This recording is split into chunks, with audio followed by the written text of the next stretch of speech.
કારણ કે લોકો કાગળ લખીને પછી નાખવા આવે ને ડબ્બામાં તો આને પૂછે કાઢી ગયા.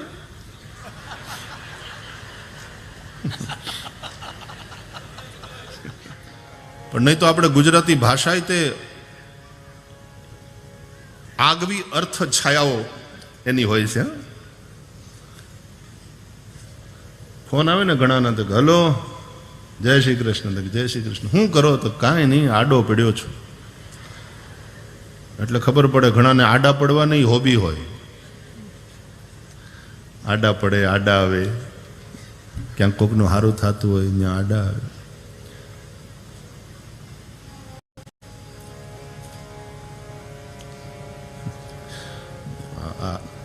તે છે ને મને જરાક આમ પાટો બદલાવરાવી દીધો. અમારા ગામડામાં એક ભાઈ તે એ આમ થોડા ભણેલા અને એણે વર્તમાન પત્રોની અંદર પણ વાચકોના પત્રોમાં પોતાના પ્રતિભાવમાં પોસ્ટકાર્ડ લખવાની આદત, મેગેઝિનની અંદર પોતાના વાચકોના પ્રતિભાવમાં અમારો પત્ર છપાય એને આદત પત્રો લખવાની. સરકારમાં નગરપાલિકા અને આંત ગ્રામ પંચાયત હરખું કામ ન થતું હોય તો એ લખે તરત પોસ્ટકાર્ડ. થોડા ભણેલા અને સક્રિય માણસ. તો એને પત્રો નાખવા દૂર જવું પડે એનો પોસ્ટનો ડબ્બો દૂર. પછી એણે પોસ્ટ ખાતાને અરજી કરી કે અમારા વિસ્તારમાં એક પણ પોસ્ટનો ડબ્બો નથી, એટલા માટે અમારા વિસ્તારમાં એક પોસ્ટનો ડબ્બો ફાળવવામાં આવે. વર્ષેક દાડાના પત્રાચાર પછી માન્ય કરવામાં આવી વિનંતીને.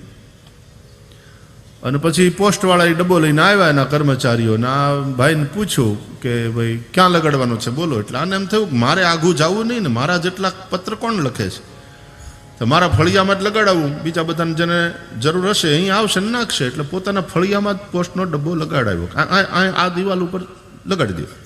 પોસ્ટવાળાને આ લગાડીને વયા ગયા. દિવસમાં એકવાર પોસ્ટમેન આવે અને બધાને ટપાલ આપે ને આની અંદરથી કાઢીને લઈ જાય. જેટલી ડબ્બો ખોલી તાળું ખોલી લઈ જાય. આને એમ થયું કે એકદમ નિરાશ થઈ ગઈ. રોજના 2-3 પત્રો લખે, આમાં નાખે. પણ અઠવાડિયું થયું ને ત્યાં કંટાળી ગયો.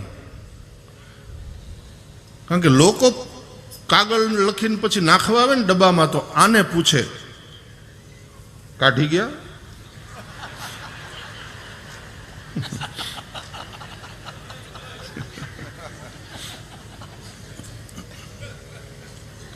આપણી ગુજરાતી ભાષા.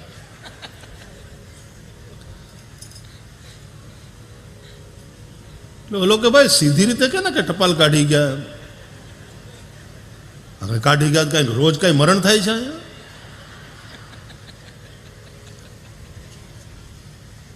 પછી 2 મહિનામાં કંટાળ્યો તે પાછો પત્રાચાર શરૂ થયો પોસ્ટ ખાતા કે આને કાઢી જાઓ ડબ્બાને.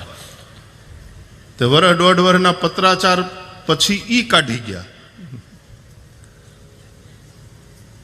ગુજરાતી ભાષાની વિશેષતા છે. ઘણા લોકો અડધું બોલે પછી અધ્યાહાર રાખે બાકીનું. હમણાં ભાઈશ્રીની સિદ્ધપુરમાં બેઠી છે.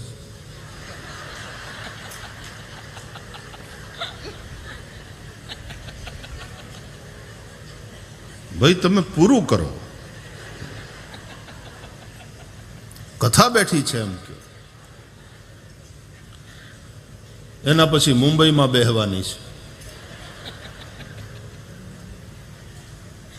વિનોદની વાત છે. આપણી ગુજરાતી ભાષા એટલે શું, વાહ! ગુજરાતી ભાષાનું ગૌરવ, ગુજરાતી હોવાનું ગૌરવ. અને આવા બધા સારસ્વતો એના મુખે જ્યારે સરસ્વતી વહેતી હોય ત્યારે તો સાંભળવાની આખી મજા જ જુદી.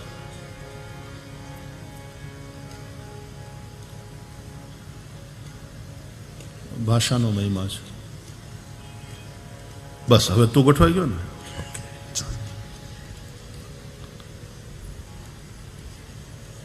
તો આપણે શું વાત કરતા હતા? ચોટલો.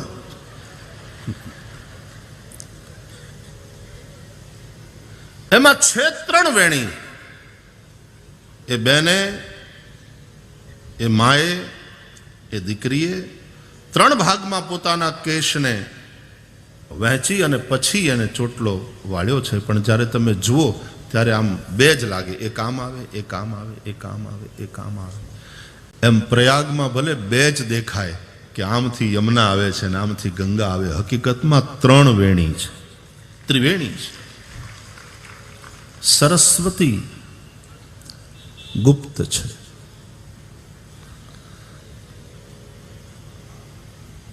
લુપ્ત થાય નહીં પોસાય. મને વાતનો આનંદ છે કે સિદ્ધપુરમાં હજી પણ અહીંયાના વિદ્વાન બ્રાહ્મણો પોતાને ઘરે વિદ્યાર્થીઓને ભણાવે છે. કાશીવાળી પરંપરા અહીંયા ચાલે છે સિદ્ધપુરમાં. 5-7 વિદ્યાર્થીઓ દરેક બ્રાહ્મણને, આવો વિદ્વાન બ્રાહ્મણ હોય એને ત્યાં જાય અને એ દરેક ભૂદેવ એને ભણાવે. કાશીમાં પણ આ પરંપરા, ગુરુને ત્યાં જાય વિદ્યાર્થીઓ. મુંબઈમાં મારે અષ્ટાધ્યાયી રુદ્રી થોડી બાકી રહી ગઈ હતી, તે બાકીના અધ્યાયો મેં મુંબઈમાં આ જ રીતે ગુરુજીને ઘરે જઈને પૂરા કર્યા.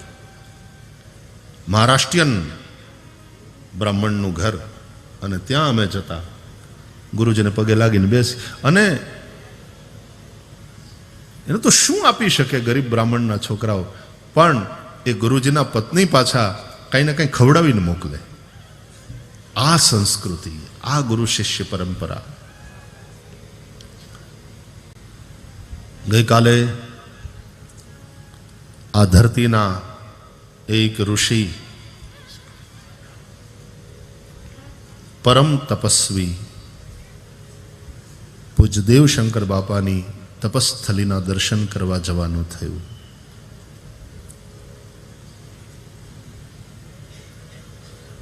એવા મહાપુરુષ જેમણે ખૂબ ગાયત્રીનો જપ કર્યો, ખૂબ ગાયત્રી ઉપાસના કરી, પરમ પવિત્ર.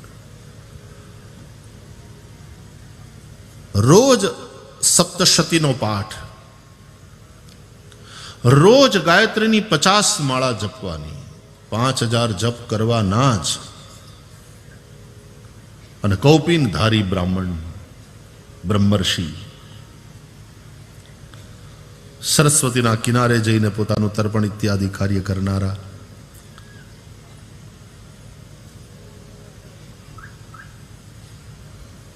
શ્રી રંગ અવધૂત બાપજી જ્યારે અહીંયા પધાર્યા ને બધા ખૂબ પ્રેમથી શ્રદ્ધાથી અમને પગે લાગવા ગયા, રંગ અવધૂત બાપજીએ કહ્યું, મને ભલે પગે લાગો પણ મારા કરતા પહેલા તમારા ગામમાં અહીંયા એક અવધૂતી પુરુષ છે, એને વંદન કરો. અને દેવશંકર બાપાની પાસે રંગ અવધૂત બાપજી પણ લોકોને ત્યાં કહેતા, ત્યાં પ્રણામ કરો. પૂજ્ય ડોંગરે બાપજી જેવા બ્રહ્મર્ષિ એ ત્યાં જઈને પૂજ્ય દેવશંકર બાપાને પ્રણામ કરે.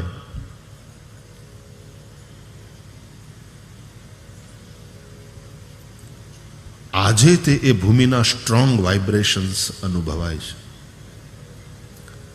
જે લોકો બાર ગામથી આવ્યા છે ને હજી ન ગયા હોય દર્શન માટે, હજી આજનો દિવસ ને કાલનો દિવસ તમારા હાથમાં છે. અરવડેશ્વર મહાદેવના દર્શન કરી આવજો અને દેવશંકર બાપાની પાવન તપસ્થલીની રજ ઉઠાવીને પોતાના મસ્તકે ચડાવી આવજો.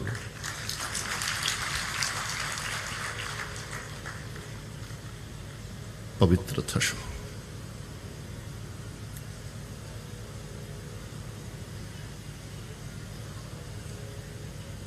ધર્મ કમ શરણમ ગતઃ.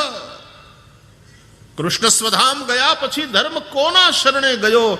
આ પ્રશ્નનો જવાબ વારંવાર ગુંજે છે મનમાં.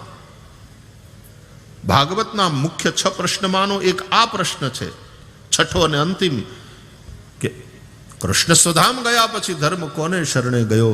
મતલબ ભગવાન જ્યારે પાછા અંતર્ધ્યાન થઈ જાય પોતાનું અવતાર કાર્ય પૂરું કરીને, પછી ધર્મના દર્શન ક્યાં થાય? અવતારી જ્યારે ન હોય, કોઈ અવતાર ન હોય, ત્યારે એવી અનવતાર દશામાં ધર્મના દર્શન ક્યાં થાય? પૂજ્ય દેવશંકર બાપા જેવા મહાપુરુષોમાં.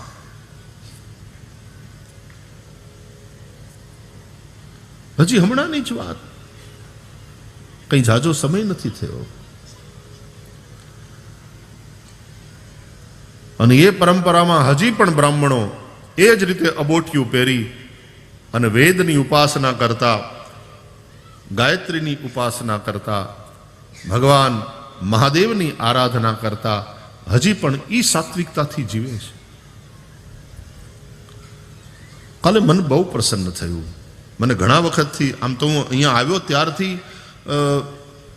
પૂજ્ય દેવશંકર બાપાની ભૂમિના દર્શને જવાની ઈચ્છા હતી, પણ પછી બધા ભાઈઓની સાથે ચર્ચામાં એવું આવ્યું કે સોમવાર છે તો સોમવારે જ આ બધા મહાદેવના દર્શને આપણે જઈએ.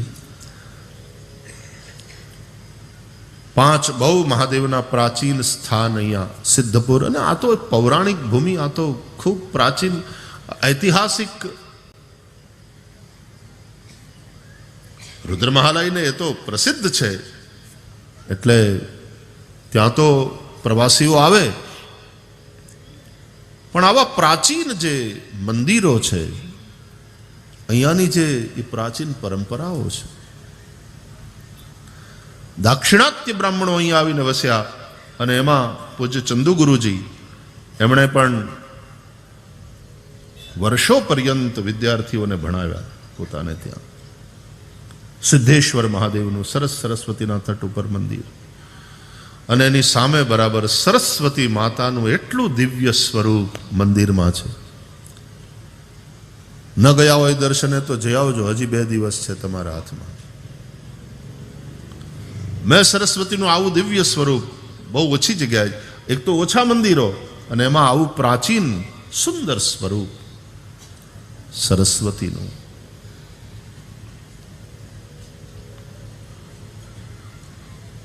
વટેશ્વર મહાદેવ, અત્યારે તો સરસ્વતીનો પ્રવાહ વહેતો નથી, પણ આમ આંખ મીચીને કલ્પના કરીએ છીએ કે સરસ્વતી વહેતી હશે અને અમારા દેવશંકર બાપા હાથમાં માળા લઈને ગાયત્રી જપતા હશે. સરસ્વતી પણ પોતાના એ પનુતા પુત્રને જોઈને કેટલી પ્રસન્ન થતી હશે. એના કલકલ નિદાનમાં આ દીકરાને આશીર્વાદ આપતી હશે. અને દેવશંકર બાપા જ્યારે સરસ્વતીમાં સ્નાન કરતા હશે ત્યારે મા એને ખોળામાં બેહાડીને માથે હાથ ફેરવી અને દેવશંકર બાપા જેવા પવિત્ર પનોતા પુત્રને મા સરસ્વતી પોતાના પ્રેમથી ભીંજવતી હશે, નવડાવતી હશે.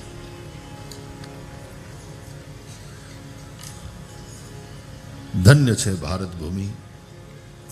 આવા બ્રહ્મર્ષિઓ થકી અમુક જગ્યાએ હું જાઉં છું ને તો એમ લાગે છે કે બ્રહ્મત્વ ખૂબ પ્રગાઢ રીતે હજી અહીંયા સુરક્ષિત છે.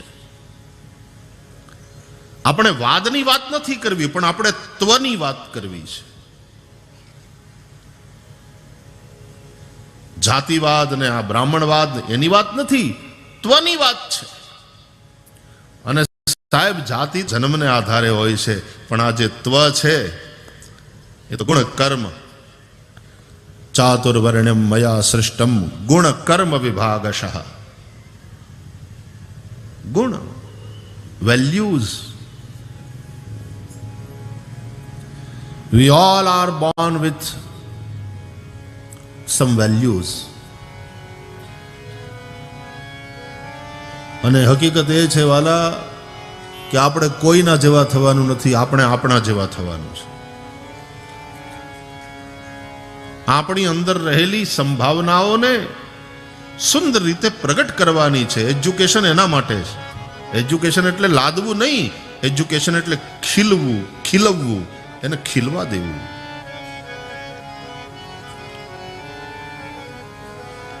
ભણતર એટલે ગોખણપટ્ટી નહીં.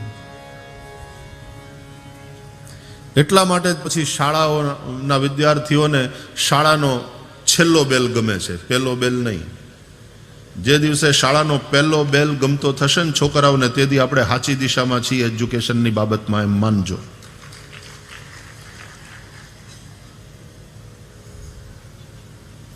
ગુરુકુળમાં રહેતા હોય તો વેકેશન પડે ને એને ગમે નહીં, અને ઘેર ગયો હોય તો ક્યારે જટ ખુલે ને અમે અમારી પાઠશાળામાં પાછા પહોંચીએ, આ ભાવ થાય.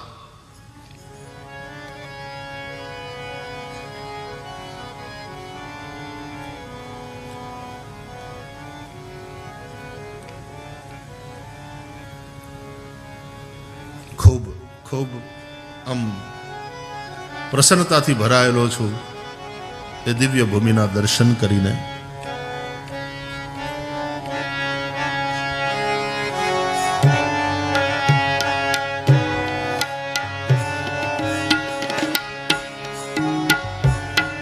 ત્રંબકં યજામહે સુગંધિં પુષ્ટિવર્ધનં ઉર્વારુકમિવ બંધનાન મૃત્યોર્મુક્ષીયમામૃતાत् જાતે રુદ્ર શિવા તનુરઘોરા પાપકાશિની તયા નસ્તન્વા શક્તમયા ગિરિશન્તાભિચાકશી વંદે દેવમાવતં સુરગુરું વંદે જગત્કારણં વંદે પન્નગભૂષણં વંદે પશૂનાં પતિં વંદે સૂર્યશશાંકવહનિનયનં વંદે મુકુન્દપ્રિયં વંદે ભક્તજનાશ્રયં ચ વરદં વંદે શિવં શંકરં.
Namaः Shivaya.